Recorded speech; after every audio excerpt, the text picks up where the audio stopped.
to drive the 13 Mitigator Ford Fusion. I'd like to thank you for listening to Let's Talk Racing.tv.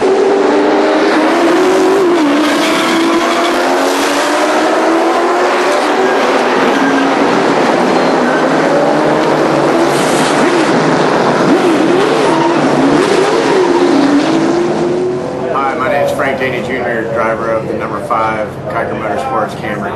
Welcome to Let's Talk Racing TV.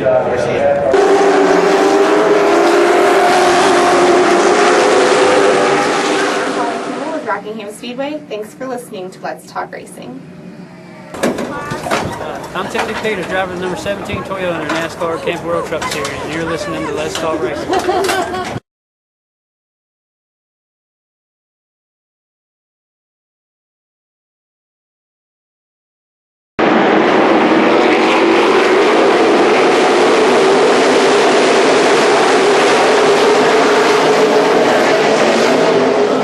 Hey guys, I'm Daytona 500 winner Trevor Bain, and thank you for watching Let's Talk Racing.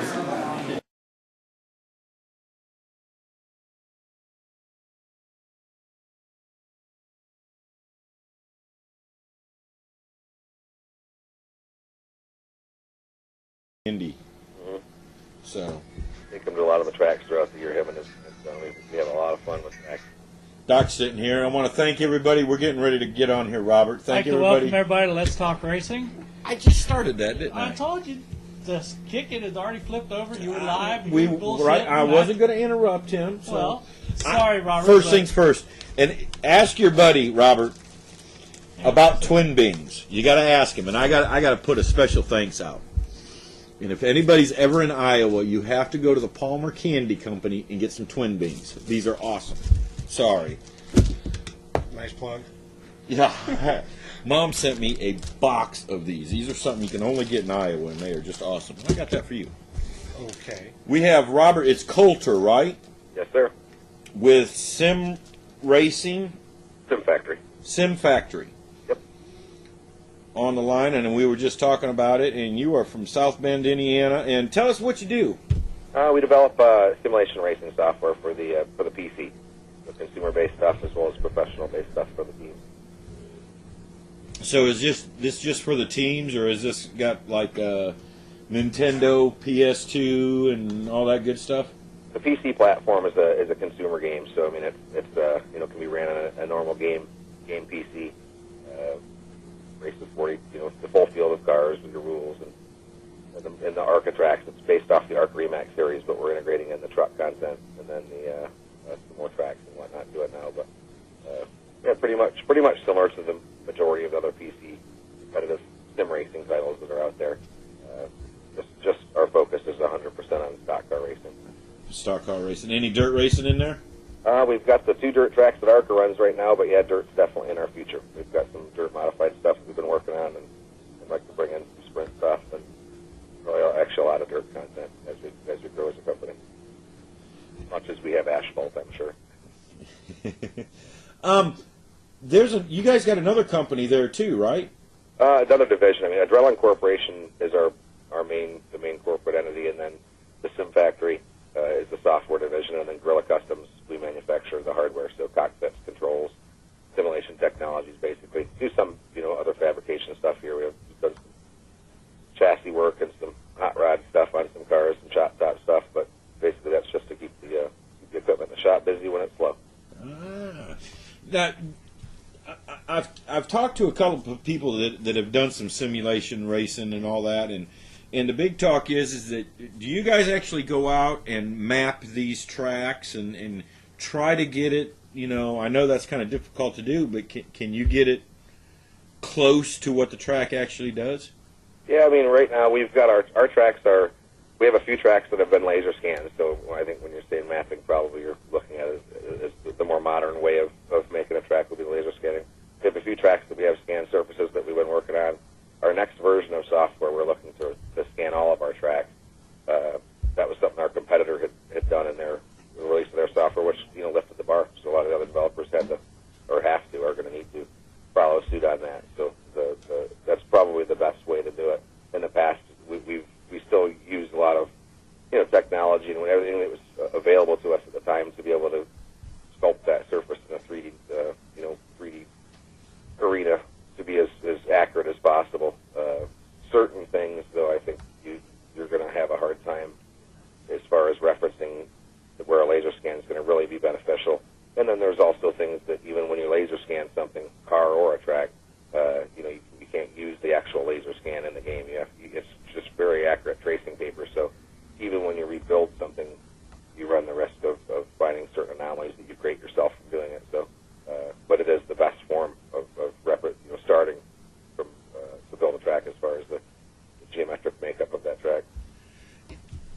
Do you get a lot of ARCA teams buying your software so these guys can test and practice and kind of run? Absolutely. I'd say, in my opinion, I mean, I'm sure the drivers would say, we worked very closely with ARCA. We were the forward sponsor for 2 years, in I think 2008, 2009. And then I spotted in ARCA and in NASCAR. And we worked really closely with drivers like Jeremy Clements, and we worked with McDowell and Ty and Austin Dillon and Parker Klegerman and a lot of other drivers as well. I'd say at any given race in the past few years, normally out of the top 15, there's probably 15 drivers that finish the race in that order from first place down. There's a good 7 to 9 of the drivers that we work with, and not just like they've bought the software, but we actually work closely with them. Okay, hold on. We're having a technical difficulty here. Robert, I want you to pause for a second, and we're going to... Hi, my name is Candace Moosney. I drive the 92 late model stock here at Hickory. Thank you for watching Let's Talk Racing. We'll stand around. Ooh. All right, back live. Okay, we're back live. And just while we're off air, I was going to talk... We were just talking about GorillaCustoms, and I see a 38 Dodge pops up. So you guys are, besides building, you're building the simulators on the GorillaCustoms side, and so these guys can have driving capability. But you're doing hot rod work in there too. Yeah, I mean we have mills and a lot of your metal fabrication equipment. So for the cockpits and more important, whether it be prototyping or manufacturing of our cockpits or controls. So when you have slowdowns in simulation throughout certain times, especially when the race season ends, we want to keep the equipment busy, and we all come from the racing or automotive backgrounds and fabrication side. So yeah, we built the frame for the 38 Dodge. 49 Ford we did some work on, just more fabrication stuff, but just keep the equipment busy and people working. How many guys, you're doing the software on the one side, how many of these guys are buying these simulators and trying to use it to get more experience at a track?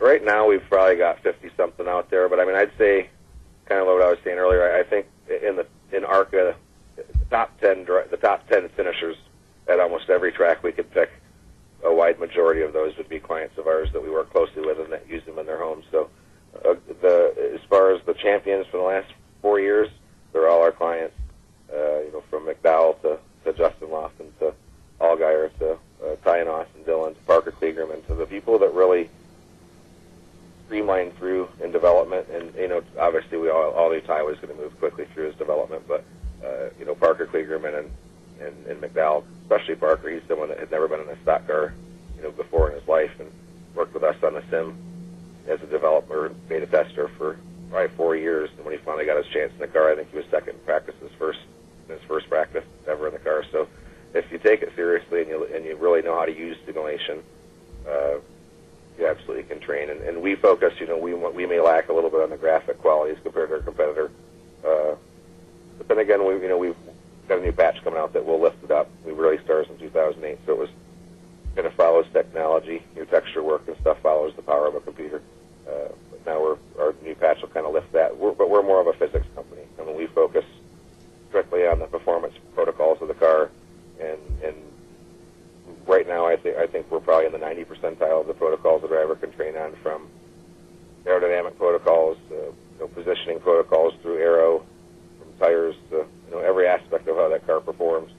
We're in the 90th percentile of what a driver will go through in the real car. So it makes a huge difference on the familiarization process. And kind of like Mike Dillon, who we work real closely with RCR, would say, is we help provide confidence to drivers so that when they get out there, they're more confident and they spend less time trying to learn a track and more time trying to be the fastest guy at the track.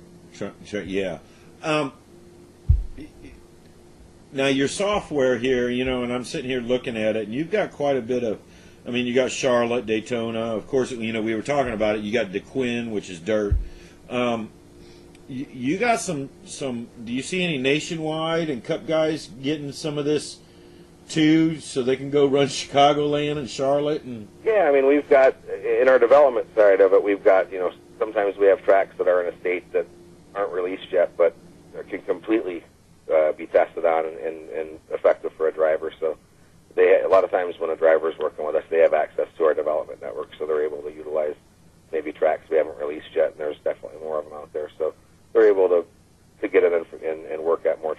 And then, some of them will use, if we don't have the tracks, they'll go to the competitor, our competitor software and use those. I mean, for a driver, they want to get in there and turn laps at it. I think the biggest thing with our software is not only are you learning the track, but when you're really out there around other people, not you're learning how to set up a car, because our setups are almost a mirror of what you'd use in a real car. But you're able to learn aerodynamic protocols, and so many protocols that most sims don't have. So as we add more tracks on, they take advantage of them. Sometimes they're taking advantage of tracks that are yet to be released that we have in our dev build. And as we're a small company and we're a newer company, so as we're growing, we're building a bigger library of tracks so that we can provide more of a better experience both for the drivers driving professionally and for the enthusiast or the sim racer. They all want the content. So, and as we're getting ready to do the trucks and nationwide cars and stuff, those tracks will be following, right behind those vehicles. Now, you brought up a good point, and I just thought about this. How do you get the setup information? We work directly with the teams, and the ARCA car. Not only did we work very closely with RCR and Gibbs, but Joe Gibbs Racing, after a while of building the suspension, the virtual suspension, and the aero modeling and stuff, they worked really closely with us. A couple of their top engineers, as well as our engines. All of our engines are all built off Gibbs. They're made directly from a Gibbs engine dyno. So I mean, you have the same power curve, same everything from what they're running. But they had worked with us closely on the development of the physics for aerodynamics, suspension, chassis, front end geometry, things like that. And I think the more that they got involved in it, the more that they didn't want to give us information and then us do it. They just asked for the files, so they took the files by themselves, and a few months later came back and said, we not only did we start it, but the whole company and a lot of our engineers got really excited about this. And I think there's some guys from Red Bull that they just are friends with that got involved in it, and they basically built the suspensions and the aero mapping and all that for our ARCA car. Similar things happened on the truck. It's just been more of RCR who's been really involved in providing us that information. So I mean, we work directly with the teams, and I don't think you could make a sim without it. So in other words, you're getting the setup information to put into the computer from probably the best people there is out there. Yeah, I mean, and we, as I said, I'd spotted. So I mean, with Jeremy Clements, we raced ARCA for several years, and every race that we ran, we were a top 3 car pretty much. We won some races, and a lot of second, third places, and we always have there's been a relationship. Jeremy's father owns Clements House of Power, Clements Racing Engines, so they're very popular for your late model Endured engines. And RCR, as Ty and Austin grew up, Tony Clements provided engines to them. So in return, when Jeremy got up into ARCA and now in Nationwide and whatnot, they give him cars. So in working with Jeremy, we became real close with the guys at RCR, and the setup book that comes with our car is the same setup book that they use. So we're able to know exactly what setups fit this chassis, as well as if I have a question about a setup or something, I'm real close friends with Ty and Austin and Flash, who's Ty's crew chief, we're real close with. So I just call them up, and they'll tell me exactly what they're running, and we can go to the track. But we don't want to pigeonhole it to being, this is what an RCR setup should feel like in the game, and it's the only thing that should work right. I mean, we don't want to know that you can put an RCR set in there and then go to a Gibbs set, which might be off from left field in a lot of aspects of the car, but that it should also perform at that same level. And the software outputs telemetry. So the same like PI Research or Motec, we're able to get that same telemetry that teams get when they go out and test of every aspect of the car, from ride height to suspension to brakes, everything, wear on the tires, and we want to match that data from those setups at each track. So we custom build our physics for each track instead of having like a Speedway car that goes to every track. In real life, when you go to Pocono or a certain track, especially tracks like Pocono, you might run an intermediate car, but for that track you might plop a body panel on that has a little bit more of a bubble over the right rear tire. You generate a little bit more downforce. Yeah. You got to mechanically loosen up the car so much to get through 2 and 3 that you're too loose in 1. So you want to have as much downforce back there as you can. So those little changes that aren't really a setup change, it's like you come to the track with those changes. We make those changes track to track so that the proper setups for these cars do work in the sim. Now, like some other games that I've played, and I'm a big fan of Tony Stewart's Road to Knoxville dirt sprint car. You bet. You can change things. Can these drivers go in and say, well, I didn't really like that setup. I want to change it a little bit and see if this works? Oh, absolutely. Yeah, we've got pretty much every change you can make in the real car. We've got, now there's a few changes in just, the way the technology works and the games work, which most people don't understand is, if, say, a track bar adjustment, being able to lift that track bar from the first to the third spot, that can affect 15 other areas that computer's already making calculations on. So that one adjustment's very taxing on a computer, very hard for that. It's like you could make it, but then you get out there and the computer's struggling to keep up with making all these new calculations on that change. So we have pretty much everything they've got besides some of the more in detail ones, and I'd say they're more setup things that are at the shop setup stuff. Like when you come to the track, a lot of times they already know where they want their truck arms. They already know where they want certain things. Once they get there, it's going to be more of the normal general setup stuff, from white arrow to suspension ride heights, shocks, springs, cross weight, front to rear weight, toe in, toe out thing. The more normal, and we have that entire range. As far as the stuff that's done at the shop, as far as a truck arm adjustment or maybe a body arrow adjustment that's outside of fender flare, we make those adjustments track to track. And most teams are all very closely aligned, as far as, not every team, but the people that you see lapping people, they all know what each other's doing, and they exactly. And we follow what they do. Nothing against people that are getting lapped, because that's where we've been for years.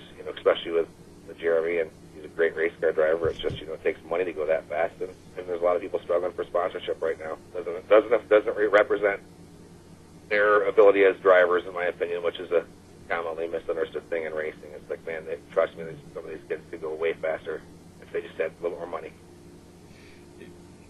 Yeah, it's kind of funny how money does that to you, isn't it? Yeah, but that's racing. It's a very humbling sport, and we focus basically on trying to create realism for in a replicable vehicle that is going to provide a benefit to drivers and be fun for the simmer. And the stronger computers get, the more that you'll see simulation be a huge part of the NASCAR industry. But even more fun on the sim racing, because we're just able to do more and more every year, and pretty soon it's going to be it's already very, very close to driving these cars. I mean, we're very confident that you can and the ability to train people in it, and you build skill sets by doing it. You learn by doing, so it's fun. Now, yeah, I'm going to ask you this. Do I need a steering wheel? Can I go get this program and take it to my house and put it on my PC and start racing? Yeah, I mean, you need not a super strong game computer, but a moderate one. I mean, a lot of the kids, I don't know if you have children, but the kids that are playing Call of Duties and some of the really high-end first-person shooter games, they require a little bit stronger of a computer than what we need. But your standard run-of-the-mill game system, $500-600 computer from Best Buy, and you can get a $80 steering wheel from Best Buy and strap it on your, bolt it on your desk, or tighten it up onto the desk and get out there and race with full fields. And a lot of times on any given night, you can go to a track and find 2 or 3 real drivers in there racing too. I mean, the best thing for a real driver is to not just sit there and turn laps by themselves. It's to go turn laps around people, because the good drivers make good decisions while around a lot of people. Separates the two, and so they take part in the community, and it could be a lot of fun. Sometimes it could be just as stressful, and you can have arguments just like you have on a rail racetrack in a sim, which is also part of the fun. Yeah, yeah. So you do have, we'll call it league racing. Absolutely. Yeah, there's a lot. We have leagues all over the world that race the software, and they run it just like a real series. We run our own series, and you basically want to provide an environment or atmosphere for people to show up on a Tuesday, go through their practice session, focus on the protocols of their car.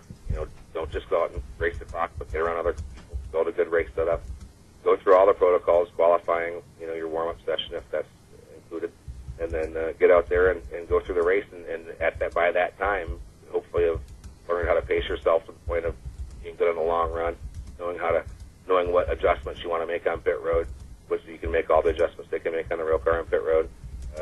If you've got a setup that you're going to use for the long haul when you get about 23rd to go. Make a few adjustments that might be a little bit harder on the tires, but are going to allow a little bit more speed. Know how and when to do that, and build your strategy, and go through the entire race weekend like they would in real life. It's a lot of fun. So yeah, pit stops, tire changes, fuel. That's all included in there, isn't it? Oh yeah, cautions, all your pit stuff, your on track protocols, rules, lucky dogs, cautions. All your pit procedures, the changes you can make on pit road. You can fix what damage you can. That'll be perfect if it's too bad, but you can fix it. And all that comes into the race weekend, as well as the yelling and screaming after the race if you're the one that gets taken out on lap one after you've spent 10 hours trying to get there. So I mean, it's the biggest difference is they might not have the financial investment of real racing, but they have a time investment from sitting there and practicing, especially when you get in there and race. These guys are good. I mean, these guys are, you can put Junior or Parker Kligerman or some of the best drivers out there that are sim acclimated in there, and the real drivers drive in the sim just like they do in real life, and you'll get a little kid that'll go up there and put a spanking on him, and Parker Kligerman was one of them. Now he's in a real car. Yeah, and these sim racing games are becoming hugely popular, and there's even a show on Speed Vision where they take PS2 drivers that were doing sim racing, and they're trying to get them into big race cars. Do you see that going? Yeah, there's a big difference, and a lot of that's marketing. It's something that we want to do too. There's a big difference from a console or an Xbox, PlayStation software package to what you could do on a PC. They can make it visually very stunning realism. They just could never really achieve what you could do on a PC now. We sacrifice a little visual and have more realism, but a lot of that's marketing. We've long, and still will at some point, build a program that allows people to come in, go through certain levels, and achieve the ability to get into a car and check out. Not necessarily get right in a race, but go to fast track, go get checked out for the series or for late models, and kind of move through that. And that's long been a dream of ours, and I'm sure at some point we'll be able to achieve it. But it's a niche market right now, and it's new, especially in the pro world. So we're just happy to be a part of it, and still being alive in the economy, with the economy the way it is. Well, I'm glad that you guys are doing great with it. I'm going to have to maybe finagle get you to send me a copy of it so I can play it. Let me know. I'll send you a copy. You just download it. Yeah, I'd love to. You don't have a wheel and pedal, I mean, we're working on the trucks now. You can download it in there. You can watch. I mean, you can go into you can log into a server and click on the driver and just hit TV view, and it's pretty much just like watching them on TV, and it's pretty cool. I mean, especially now, I mean, iRacing, who's one of our competitors, really knocked out of the park with some track stuff, and technology has come a long way in the past 3 years. So there's just a lot more available to us. So it's becoming more and more fun to watch these. Even just watch the car, because it just so emulates what you see on the track, all the way down to watching the driver work that car, work the wheel getting around, and you see every little wiggle he's doing in there now. So it's a lot more fun. So give us the website to where we can go get this and all that. I mean, where you can, or how do we get it? You just go to thesimfactory.com, and on the front page there's a link that says download and start racing today. Download a package. Through there they can purchase the package, and it'll immediately download to their computer, and they can start racing. And we've had some people that'll come in with a joystick and have a hard time when you're racing with guys with controls just because they're so smooth. But it's like a gateway drug. It leads you into it. Just same thing with console racing. You get on there, and you start having fun, and you realize sim racing's there, and more so for the older guy maybe that has the money to buy some equipment here and there. It just leads them into it, and it's just a lot of fun. But we welcome any new members, that's for sure. Simfactories.com. Go check it out. It sounds really exciting. I'm going to try to look at it a little bit as we go on through the night. And it looks like... Ooh, you got an NFL pool on here? Oh, no, that's pools. Okay, never mind. It's actually the Sim Factory, THE, simfactory.com. It should take you there, and then just click on the Sim Factory gear. It takes you into the Sim Factory site. Yep, and neat-looking website. I take it you guys develop your own websites. It looks great. Y'all got to go check this out. I mean, it looks cool. I'm going to talk to you about it. I'm going to have to I might have to start sim racing. A lot of fun. I mean, for people that really like racing, that if you're familiar with the cost involved in racing, I mean, even ARCA now, there's kids who are spending $110,000 a weekend, and very few of it comes from sponsor dollars. So not a lot of people are going to get in these cars, and that's why we struggle so much to try and make it real. Is if you can really provide a realistic experience to the race fan, not only will they get in there and be like, oh, learn that some things are harder. It's a lot harder to go left on a racetrack than people may think, but they'll learn it. And by the time they're done with it, there's a skill set that they have. And the coolest part of the entire sim racing community, regardless of any of it, is when you see a driver, whether it be a young kid or an older guy that races with Allmendinger or Junior or Kligerman or McDowell, and ends up at a racetrack to go watch them race in real life, and comes up to him and says, "Hey man, I'm so and so. I race with you." You will see that driver beeline away from the fans, go up to them, and usually give them big hugs, or they treat you like you are part of their club. So it's respect. The drivers in the sim racing community are respected by the drivers in the racing community. So that's probably the coolest part. Is it's getting to the point of being so real that there's a mutual respect between those drivers. I've always enjoyed watching that. Yeah, and I think there's a lot of times people always brag, "Oh, I got to race Dale Jr. on." Oh, yeah. And they all think that's pretty cool, and them guys like doing it just as much as the regular fans do. They're in there training. Yeah. Sometimes you're in there blowing off steam and having fun, but 9 times out of 10, when you're in there with a driver, I mean, they don't have a lot of time to sit at their computer games, especially when the race season starts. So they're there to accomplish something, and a lot of times it's to kind of use you as their racing dummy. I mean, you're there to be the person that is going to make them make decisions to get around you throughout that race, and the better you are, the more hard they work at, the better driver they get. Exactly. It works well for both parties. It works very well for both parties. Robert, we're going to let you get on out of here and get back to making some great games.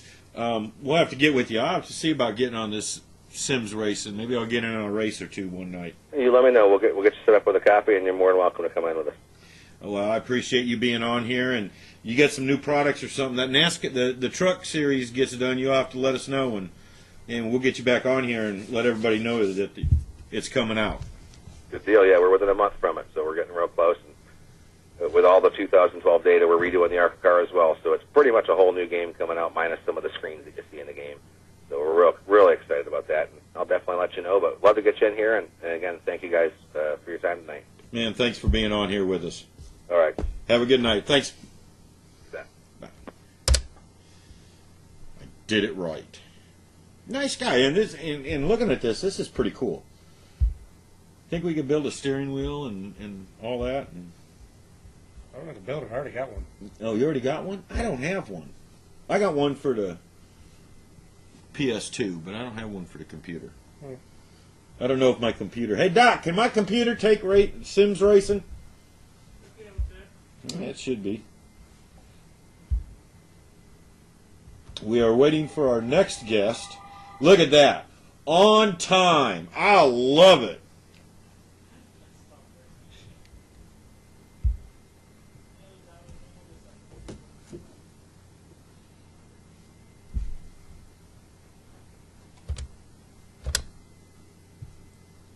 You there? Yeah, I'm here. All right. Who do we got on the phone with us? It's Tommy Pistone. We got Tommy Pistone the third, correct? That's it. All right, Tommy. Sitting here live on net. We don't have to do a commercial or anything, right? No. Oh no. No. Okay. Tommy, give us a little background on you and tell us what you're planning on doing here.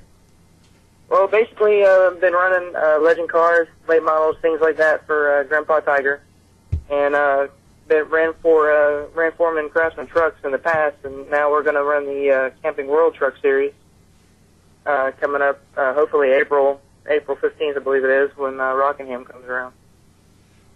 And any more races after that? Oh yeah, we're trying to get enough sponsorship where we can run the entire year, starting after Rockingham, and then try to keep everything going. That way we can move up to nationwide, and then hopefully up the Cup after that. How old are you? I'm 38. Sounds like a little 14. I was going to say, you sound like you're 19. Hey, man, you're a lucky man. Oh yeah. Well, I mean, it runs in our family. I don't know if you've met Grandpa or not, but he's 83 going on 21. So I mean, he gets around pretty good. So it kind of runs in the family. We all it's nothing but a number to us. Now, are you the only grandchild, I should say, that's racing? Oh no, we have we have a couple other like cousins like Nick and Chase. They've run some races. You know, I've got another cousin Tom. It's I mean, there's so many Toms in this family. You know, it's like they didn't want to think about any other names, so they just said just name them Tom. We've probably got a bunch of Toms, but I got 3 other cousins that race, but you know, they're just doing legends right now. Okay. How does it feel to be working with your grandfather? I mean, he's got such a storied history, and how is it working with Grandpa? Oh, it's a lot of fun. I mean, he knows me probably better than I know myself when it comes to driving. You know, he's done every setup for my cars since I've started. So we got a good communication, and you know, I can just tell him exactly what I feel in the car. He can make a couple changes, and then everything, you know, he fixes it right then and there. We don't take too long, you know, getting things dialed in. So it's kind of nice having a driver, crew chief, kind of a do-all kind of guy behind you. Oh yeah, and then you know, you go to the tracks, and you know, everybody knows you as, you know, Tiger's grandson, and you know, and then you get to meet all the people that used to watch him race. So it's a lot of fun. I gave rides for the petty driving experience, and it was always neat. You know, when people would get in the car with me that say, you know, that they watched Grandpa race, you know, when they were younger, and you know, and then I'm giving them rides around, you know, like Daytona and things like that, around tracks that they watched him on. So it's pretty cool. It's pretty, you know, surreal sometimes. Surreal every now and then. Have you ever had somebody come up to you and say, "Well, you're too young to be Tiger Tom"? Oh yeah. A lot of them get it, since there's so many Toms. They'll get us confused. But they know him. They know him. He's too much of a character to be mistaken for me. Yeah. Rockingham, you got a lot of people backing you on this, and a lot of people trying to get you there. How excited are you to come back to Rockingham and run a race? You know, I know he's been doing other stuff there. He's had ARCA and all that. But NASCAR coming back to ARCA or to Rockingham, that's a pretty big deal, isn't it? Oh, yeah. It's important. I mean, because all those tracks like Rockingham, you know, and Andy's done a great job getting that back on track. But, you know, a lot of those tracks are the ones that, you know, made NASCAR what it is. I mean, you know, North Wilkesboro is still, you know, kind of sitting around in the weeds, but, you know, it's good to have Rockingham back, and, you know, I hope not to just see the trucks there. I hope to see them bring back Nationwide, bring back Cup, because, you know, it is important to get back to, you know, the way we were. Right. Yeah. Kind of get it back to, you know, and somebody brought that up to me today. Martinsville's actually the only true real track left on the schedule that was there in the beginning. You know, Rockingham, you know, they were there, I don't know, 60s, 70s, I think that place was built. Yeah, I believe so. And, you know, and then it's like you look at places like Martinsville, and, you know, nothing's really changed there as far as, like, you know, they're the way they're shaped. But, like, you look at Richmond, you know, Richmond is totally different than the way it used to be. And, you know, you kind of miss, you know, growing up, I watched a lot of those tracks, and you know, I had hoped to run on a bunch of those tracks, and you know, it's just good to see that, you know, we're getting back to some of the original things, because you know, it's important to understand. Hello. Hello. Okay, we lost you there for a second. You must be on a cell phone. Yes, sir. Okay. Yeah, sorry about that. That's all right. That it's just important to get back to those tracks because it's important to the fans in that area. Do you think we're going to see more of this, like going to Wilkesboro and going to, you know, Rockingham? Do you think we're going to see a little bit more of that? I hope so. I hope that's the direction that they're going in. Because I love NASCAR, and I love how they've grown, and it's good that it kind of helps me, feel a little bit better about it that they're looking at Rockingham, because it makes me feel like they're going to go back to their roots, and they kind of need to it. You miss those like extra dates at like Darlington and places like that. Because those fans, they love it down there, and that's where down south's where it all came. So we need to kind of stick with our roots. I wish they would still do it, but and I'm going to ask you this because I have never got to see a race. I know of them. I've heard of them. I think my father's been to a couple. How awesome would it be to race back at Soldier Field? Man, that would be crazy, because some of the stories that I've heard, 50 cars on a quarter mile, things like that at Soldier Field, that would just be amazing. And knowing the history of that place, not just racing, but like the Chicago Bears too. I mean, that would just, looking at it today and thinking about, running in a little quarter mile, that would be awesome. Grandpa, he's got a Hall of Fame induction coming up in Chicago, I think around that same date, and all those guys are going to be there. So, it'd be pretty neat to kind of meet those guys and listen to their stories about running big cars on a 40, 50 big cars on a quarter mile track like that. And those guys had to do a lot of beating and banging just to get from the 6th row up. Are they going to do? And if you get to see your grandpa, tell him congratulations on that. I've been reading up on it, and I think that's well deserved. I think he needs to be in the Illinois Hall of Fame for that. But is that going to be at Soldier Field? Hey, put him in all of them. I don't believe it's going to be at Soldier Field, but it is going to be up in Chicago. I mean, it'll be a good homecoming, and I think some of the drivers from Soldier Field and around that area, and the promoters are going to be there. So it'll be good for Grandpa, and it'll be good for all those guys to see each other again. Are you going to go up to it? If I have the opportunity, I'll go with it. Yeah. Now, we're sitting here and you're trying to get ready for Rockingham, and what else do you do? Do you got a full-time job? I mean, or is this you're trying to make racing your full-time job? Trying to make racing my full-time job. I mean, I work with with Grandpa, but the part-time is like giving rides for the driving experience for Petty. But mostly it's just trying to make racing the full-time deal. And hopefully it'll work out. I mean, giving rides at all these tracks isn't it's not too bad of a job. Yeah. Now, what tracks do you go to? You said you're doing the driving experience. Do you go to Chicago and Texas, and you don't happen to go to Rockingham, do you? Oh no, we're not there yet. But we have Charlotte, Talladega, Darlington.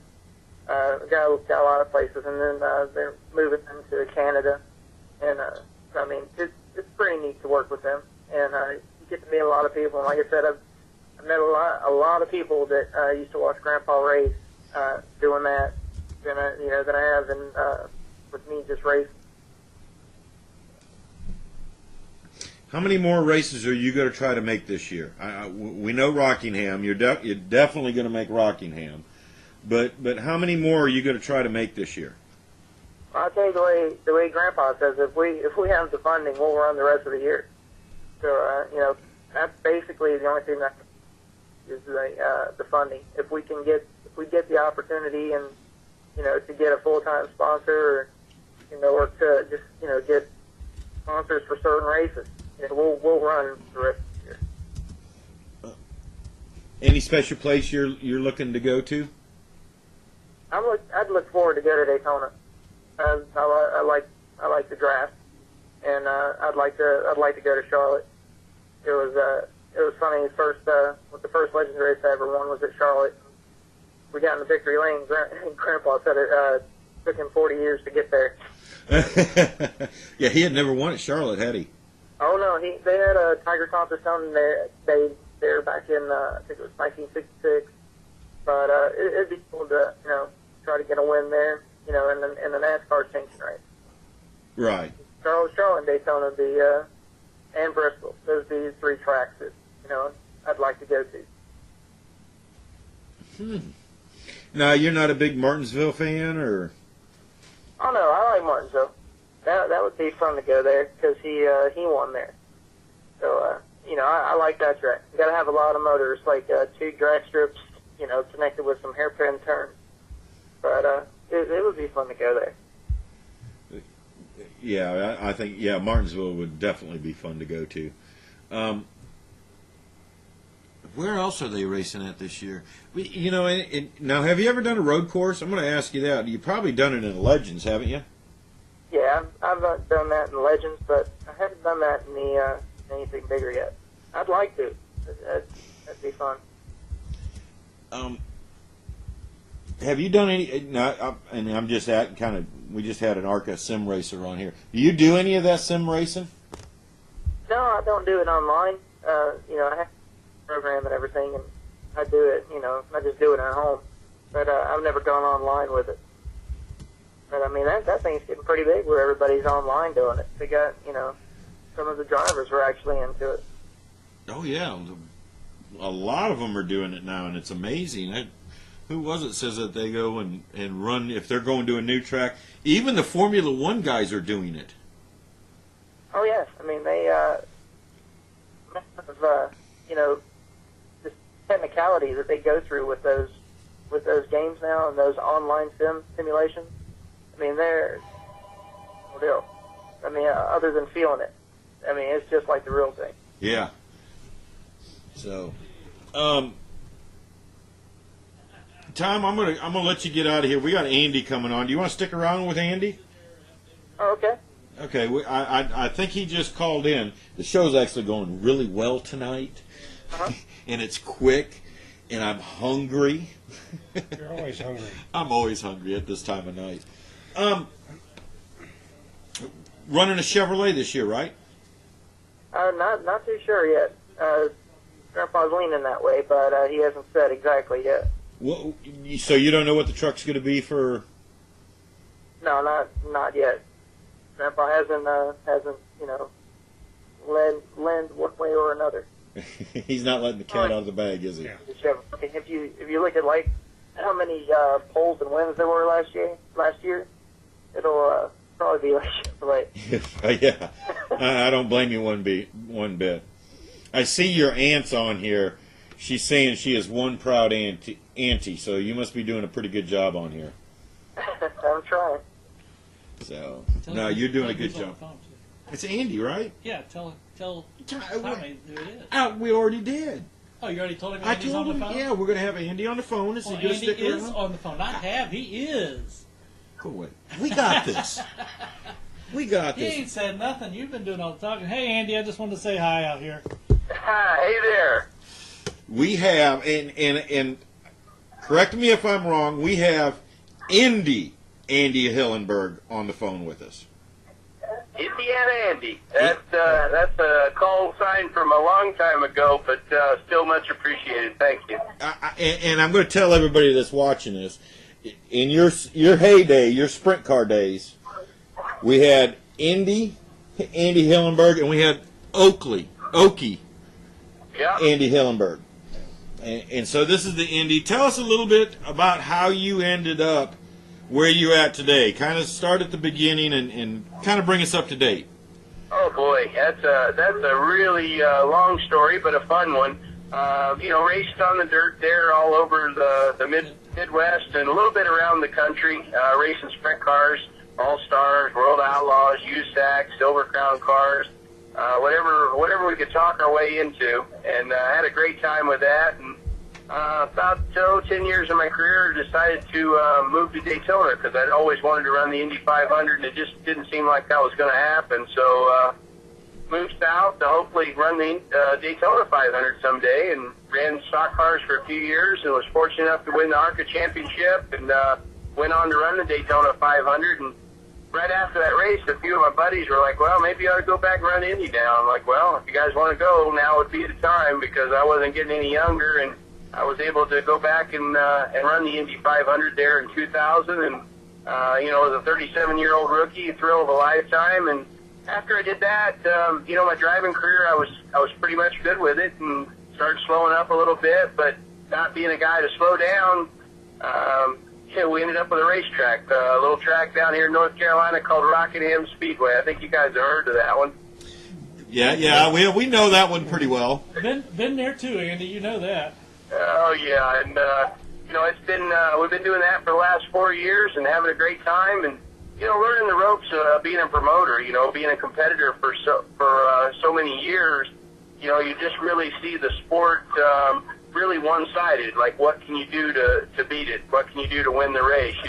And when you're a promoter, you really have to look at all aspects: the sanctioning body, the fans, the television, the radio, you name it, everybody that's involved. And so you really learn a lot, promoting the races, and see a lot of the things that were always just behind the scenes. And I'm really enjoying myself, and we sure tackled on a big project. And, after 4 short years, the racetrack was shut down for 4 years, and then we got it reopened, been running, ARCA and UARA and the Frank Kimball cars, and a lot of different racing series, and proud to say that we got NASCAR to come back here in April, on April 13th, 14th, and 15th, and couldn't be any more excited about that. It's a pretty big feather in the cap for myself and our staff, and I think it's a big feather in the cap for all the old-time race fans, because I think their voice is being heard, that, we should still be racing at places like that. So it's definitely a lot of fun, and boy, we're getting ready. 2 months away. It's hard to believe. It's only 2 months from now. NASCAR will be back with the Truck Series at Rockingham Speedway. Yeah, Andy, now that you're talking about that, we have Tom Pistone III, who is now a new Camping World truck driver. He will be making his debut at your track. He's on the line with us also. All right. Hey there, Tommy. How's it going, Andy? He asked, how's it going, Andy? Oh, doing great. We're actually down here in Daytona. Got down here late last night, and here for the ARCA race. I'm fielding a couple cars and still right in the middle of the action that way, but I can't get enough of this sport. I know you're the same way, Tommy. Oh yeah, Andy's a great guy. He hooked us up with a chassis. He's been great to us. I know Grandpa loves him to death, and I do too. Now you said you're fielding cars for ARCA. Any chance we're going to see Andy Hillenburg back in a car? Well, I've been threatening here for a while. I haven't raced in about 7 years, and it sure would be fun. I'm never saying never. I never really retired. So, but right now, my focus on the sport is around the Speedway. Now, we get through April when we have the kind of event that I'm hoping for. Yeah, it might be fun to jump back in a car and run a couple races here or there. I might have a good time with that. So, but at the moment, all my focus is trying to make sure that that we have a great April 13th to 15th weekend. And I'm sure you will. And the buzz is, I mean, anybody you talk to, they're saying the trucks are going to Rockingham, and I think everybody's excited about getting back to Rockingham. Yeah, I mean, everywhere you go. I mean, and that's what's giving me the energy. I mean, we're working 16, 18-hour days, and loving it. I'm not complaining by any means. We signed up for this, and I enjoy doing it. But when you get that kind word from the fans that hey, we're glad that the Rock's back, we appreciate what you're doing, it just gives you that extra energy to go out there and maybe accomplish one more project before the end of the day. And we've got a lot of projects to do here in these 2 months. I'll bet you do, getting the track ready, and I'm sure NASCAR is going to want certain things in there. Tommy, I'm going to let you go, and we're going to finish up here with Andy. But Tommy, is there anybody you really need to, you got some sponsors and people you need to thank? Yeah, I just want to thank, my Aunt Crystal and my grandfather. Thank everybody that's been helping out so far on Facebook. I appreciate everything y'all have done.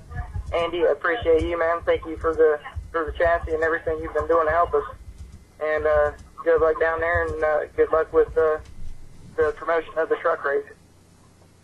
And Well, we really appreciate you guys that, having me on. Tommy, and I do wish you all the luck. I know, it's neat to see the young racers coming up that have the talent, that you know they're going to keep moving on up if they can get that opportunity. And that's the one hard part about, all these young racers facing. And, I'd encourage anybody out there, if they ever wanted to help out on a truck, get with Tommy, his grandpa, Grandpa Tiger there. He's gonna clock me one for saying that. But Tiger Tom, he'll put a good truck under him, I hope, and maybe even start showing what he can do out there in the big leagues, and hopefully get a few more opportunities at it, because it would be great to see, and really proud to have Tiger and Tommy coming over to visit us in April for sure.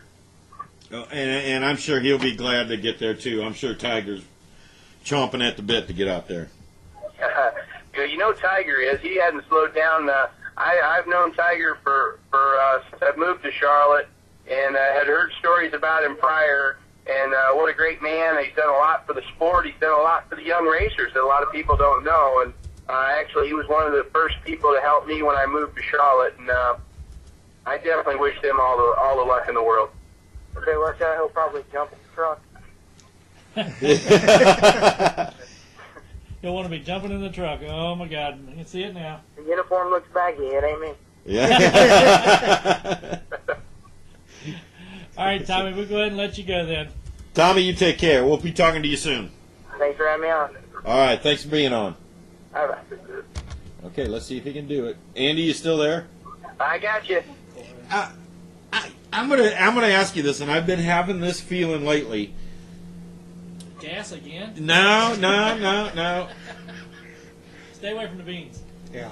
You started out, and I'm sure you started out in the midgets and the sprints and all that. Have you been having the hankering to get back into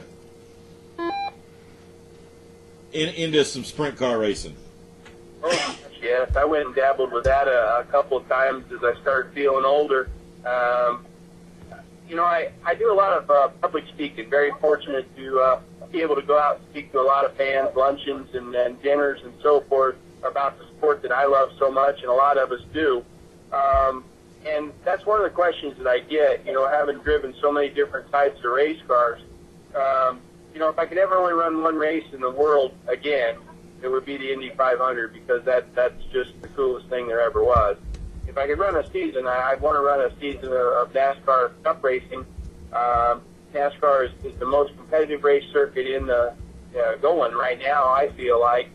Wide diversity of racetracks, great fan base from all over the world, really, but especially obviously here in our country. And I want to do a season. If it was midnight and just me and the stars up above, I would love nothing more than take a sprint car out in a little half-mile dirt track. Nothing really beats that. Have you had the chance to even sit in one? And now Bristol had wing sprints there last year, asphalt sprints. Have you thought about bringing them into the Rock? Oh, no. The Rock is definitely way too fast for that. Now, possibly someday that might be something to have a dirt track over there, because the complex that we're trying to do with the new addition of the half-mile Little Rock Speedway, we've got a quarter-mile inside that where the legends and bandos race. There's a road course on the facility. A dirt track sure does sound good, but not until we make this NASCAR weekend a super success and a couple years under our belt before I'm going to tackle anything new. How is it? And I'm going to bring this back up because I know a little bit about your history and all that. How do you feel about when you get these guys that are coming up now in the truck and they've been in ARCA, but they've come from the sprint car ranks? Do they come looking to you saying, "Hey man, what am I doing wrong? What do I got to do to make this transition?" Well, a little bit, yeah. I've been running the fast track driving school now for a little over 20 years, and I've worked with a lot of great talent coming up. I've been fortunate. People have flown in all over the world for me to coach themselves or their kids, and so coach is something, a tag that I've got put on me, and I do enjoy that, and it's neat to watch them coming up through. It really is. it's kind of fun to watch them make that transition, isn't it? Oh, absolutely. I mean, every time they move up and they have a little bit of success. I mean, if you coach them along the way, you feel a part of that success, and that's what keeps me charging forward. I'm involved in so many areas of the sport, and each one kind of supercharges me. I just feel like I'm bouncing all over around in the sport and just enjoying every minute of it. You've gone from racing, and you're one of the lucky few here, and I'm going to bring up some names, and I'm going to go way back on you. I mean, you were racing with Brad Doty and Steve Kinzer and Rich Vogler and Steve, was it Steve Butler? I can't think of his name right now. Oh, yeah. Jack Hewitt, Bobby Allen, Steve Smith, the dad. And then you've gone up into ARCA and the names that you've raced there, and now you've got Cup guys. Do you find all these guys are pretty much the same? Do you know what I mean? Oh, yeah, I know where you're going with that. The guys that, some of the most talented race car drivers I ever raced against never set foot in the garage at Daytona or Indianapolis. It's a common story, really. I mean, and that's not taking anything away from the guys that have been there. It's just there's only so many spots. That's just the way it is. Come this Daytona 500 here in a little bit, there's only going to be 43 guys in it. But that doesn't mean there's not a few hundred around the country that are awesome race car drivers. And I think that's, you see that in every division. I think right now, with the way that these kids have come on, I think it's daggone hard to win a go-kart race right now. Every division of racing is ultra competitive right now. What? Oh, you're playing with the... Okay. Sorry about that, Andy. Yeah. That's all right. I'm sitting here doing special effects on the video. Yeah, Doc's doing special effects, and then he's doing something very not nice off screen. I thought it was pretty funny. I thought it was funny, too. So there is a possibility we might get a dirt track at Rockingham. It's wishful thinking, though, right? Oh, at this point, it's wishful thinking, and if Michelle's listening, I'm going to get a boot upside the head when I get back because we're working so hard to make this work. But it would be something that would be very fun and something that I would enjoy. But I've got to say that we've got a lot of work here to do because I want to make this mile racetrack. This NASCAR weekend, and then we've got the modifieds coming to Rockingham in November. I've got to make these events ultra successful before I really even think we can challenge anything else. Before I forget this again, and I meant to ask you this earlier, give us a rundown of your 13th, 14th, and 15th, your April dates. Well, on Friday the 13th, that ended up being by accident, but there's a open practice for the NASCAR Camping World Truck Series because they haven't been to the Speedway before. So there'll be a couple of 2-hour practices as well as practice for the UARA late models and practice and qualifying for the Frank Kimmel Street Stock Nationals on Friday. Okay. It's free. It's free. We just want people to come. I mean, we want all the kids in the area to come and get their first taste of race cars and see what's going on. Just come on out, have a seat. Won't cost you a nickel. Free parking, free in the grandstand. Come and have a seat. Friday night, the city of Rockingham's hosting Thunderfest, and they're going to have a big party shut off the city square down there. There's going to be all kinds of vendors and attractions to see, a couple of live bands, autograph sessions with all the drivers. Then when we get to Saturday, we've got truck practice, and then we've got UARA qualifying in there as well.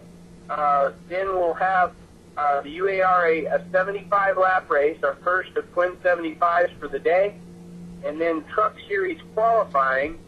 And then after that will be the 75-lap Kimmel Street Stock race, where we hope to start up to 99 cars. We've been doing this at the Polar Bear race, where we start them 3 wide, and our record's 71. And the first chance these guys have had to run on a NASCAR weekend, I really think that we're going to be pushing that 99 mark. We start them 3 wide, we're hoping to get to 33 rows of free, and that'll be the last track event on Saturday. And then we've got a big concert, which we're going to get ready to announce the details for Saturday night out behind by Little Rock outside Turn 2. And then come Sunday's the big show, NASCAR's return, 1 o'clock. And couldn't be any more excited. Tickets for that one range between $20 and $30. Kids are half price. We want to make this event successful, thank all the race fans in the community, and then build this up. I mean, you know, I would be happy with a nice little base hit or a double, but I'm sure hoping for the good of the track and the sport that we get a home run. Hit it to the moon. The track deserves it. I think so too, and this has not just necessarily been. This is not a money-making thing for you. I know it is, but it's also been a labor of love. You have really just tried to make Rockingham and bring it back up to the prestige that it was. Well, absolutely. I mean, I hope that someday it does make some money, and I sure hope that day is coming soon. But everything that we've brought in, every track rental, every bit of whatever we have been able to bring into the facility has gone to back into improving it. We're improving the looks. We're cleaning things up. We're trying to add a couple concession stands, adding a couple of restroom facilities, added a camper lot. We're trying to keep investing in the facility, and we'll never be that space age one. I mean, we're not looking to be the new space age deal. I hope to be the clean antique one that everybody remembers fondly, and they want to come out, relive those memories, and make new ones that were equally as good as the old ones. And that's what we're after. And I'm sure with you behind the scenes there, I'm sure you're going to make some memories for a lot of people. Have you done anything to the surface? Oh, no way. And we won't for as long as I can hold out. Worn out asphalt is one of the secrets to good racing. Oh yeah. They need to have more racetracks that are wore out because drivers and crew chiefs come more into play. It evens out the technology bit a little bit, and that's where you see the tough drivers and the smart crew chief start racking up those wins. They may not lead the whole race, which they're probably not going to, because the smart guys will save their stuff, run hard, keep it going, and then come the last 100 laps, start trying to put it on them. Exactly, and it's like a rough dirt track. You got to figure out how to get around there and save your tires. Yep, absolutely. It comes down to tires at the end and a little bit of guts, and tough drivers, they want to win at tough racetracks. Exactly. Did you ask me about the pool? Okay, I have to ask you this question. Somebody handed me a sheet of paper and wanted me to ask you this question.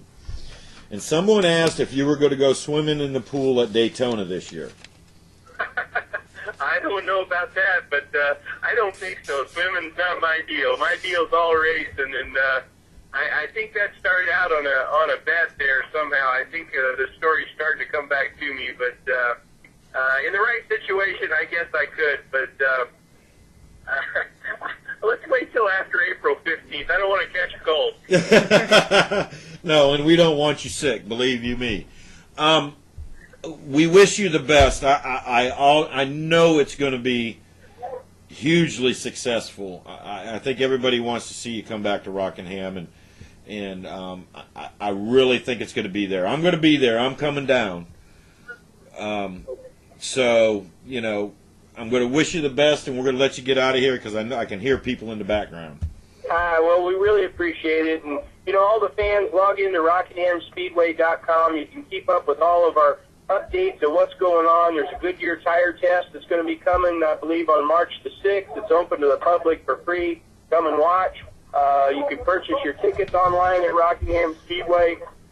And just want to see all the race fans that we can there. And if you see us out on the road before then, make sure you stop and say hey. Now, when is your fast track? Well, we got to promote this fast track a little bit. Deal. Tell us, when we can get in and do this. Something near and dear to my heart. Fast track is, the driving schools. This will be our 24th season doing driving school, and we run Charlotte, Rockingham, Kentucky, Michigan, Atlanta, and just really love doing that. And you can log on to fasttrackracing.com and come on out and drive a race car. If you're moving up in the world and you're a short track driver, this is for you. If you're a race fan, we have programs that are meant for you to come and see what your favorite driver is going through out there on a Saturday or Sunday afternoon. And this is just not get in a car and go. You run them through the whole steps. You train them and do the whole 9 yards, don't you? Absolutely. We've got programs that vary all the way up to where we start put them actually in ARCA Series race cars, passing, drafting exercises, all kinds of things like that. So whether you're the first-time driver and want to try it or somebody that wants to get to Daytona in a hurry, we've pretty much got a program that I think can help you out. Well, cool. And so that's fasttrack.com. Fasttrackracing.com. Fasttrackracing.com. RockinghamSpeedway.com, I believe, right? Absolutely. Absolutely. Go check them out. We're going to get you on here one night. We're going to have a dirt night, and I'm going to get you back on here. I'm in for that. All right, I'll get you back on here. We can swap old mud stories. Good deal. All right, Andy. You have a good night. Thank you very much, guys. Thank you for being on. We'll see you soon. All right. All right.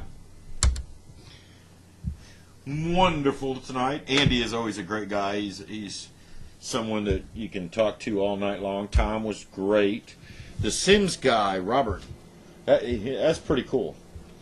And they're going up against iRacing and all that. And hey, when you get ready to go to Rockingham, if I'm not going, just let me know. I'll get you up with Andy. He'll get you media pass. Yep. Yeah, we've already talked about that. So, yeah. I accidentally left my camera running one time inside the media center while the officials were having a race and talking about other drivers. Yeah. That would be interesting. One of these days I'll pull it out and look and see, because it was left on for 4 hours. So, anyway, great show tonight. Do we know who's going to be on next week? More surprises coming. Doc broke down and bought this cool little machine that does this funky little thing on the Jigamadugger. It's a video mixer, synchronizer, tightener. It's a cool little thing. We'll have to play with it a little bit more. You got anything to add? No. No? He's so talkative. David Rudiman is going to run the Daytona 500 now in the number 93 car. Okay. So he didn't know if he was going to do that or not, but now he knows he is. Okay. And that's about it. That's about all I know. Did you go through the thing with the Red Bull and everything now that Red Bull's finally been got that? Don't know the exact name. I'm not going to say it. It's an investors group. They bought 6 or 8 of the cars, and they bought a lot of equipment from Red Bull Racing. They bought the points to the 83 car. Right. So Landon Castle is going to run a full season under this investment group. I'm not 100% sure of the name. I'm going to check on that before I come out and say what it is.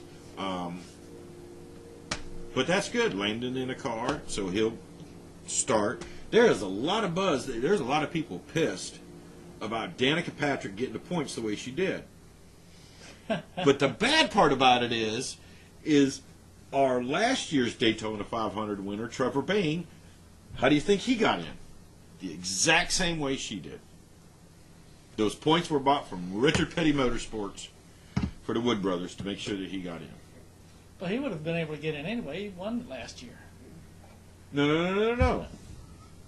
Last year, the Wood Brothers did not have enough. They did not have I know he didn't top have, 35. I know he wasn't top 35, but wouldn't he be able to get a pass winning for the race? Past race winner? Last year? Yeah, because he won it last year. Trevor. I'm talking about last year. That's how he got in last year. Last year. Okay. Okay, I think he did get it in on time, though. But they didn't want to take that chance, and I think Danica will make it in on time. I think everybody just needs to stop looking at her as a woman and look at her as a racer. And just shut the hell up. She's the best thing that's happened to NASCAR. Let it go. Okay, are we queuing up here? Queue up. Go ahead. No, if I click it, we go over, and then we don't get to finish talking. Oh, it doesn't queue up? No, once it's already ready for queue. All I gotta do is click it and it goes. You know, share type thing. You know, it's like green, you know. Yeah, go. Anyway, I never listen to that anyway. Yeah, I do. I did. He's a little slow, I know. No, I was actually quicker than y'all. Oh, gee. I always tried jumping. I did too. Yeah, okay. You're lucky I didn't feed the audio in with the videos. All right, let's get out of here. I'd like to thank everybody for watching us tonight. We will be back next week, and we're still. I've got possibly an end to getting Tony Stewart in. Sweet. Would be nice. I can't tell anybody how that's working because I got to tell the person I'm going to get to do it yet.